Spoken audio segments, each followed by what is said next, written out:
మాట్లాడదాం, తర్వాత కంటిన్యూ చేద్దాం. హలో హలో, నమస్తే అండి.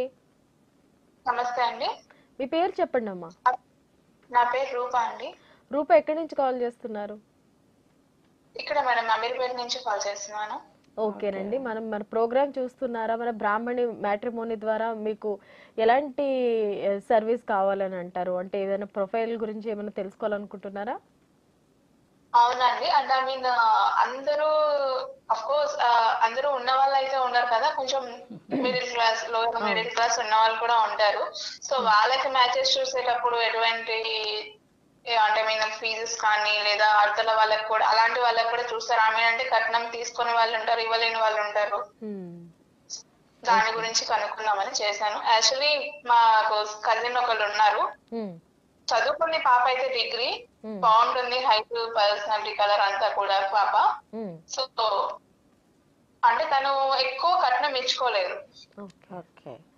ఓకే అమ్మా, నేను అసలు ఈరోజు ఆ విషయమే చెప్పాలని అనుకుంటున్నాను. ఎవరైనా పెళ్ళి ఆడపిల్లలుండి పెళ్ళి చేయని స్థితిలో ఉండి కట్నం ఇచ్చుకోలేము, పెళ్ళి కూడా నేను నా సంస్థ ద్వారా అమ్మ ఇంతకుముందు, ఇప్పుడే కాకుండా ఇంతకుముందు కూడా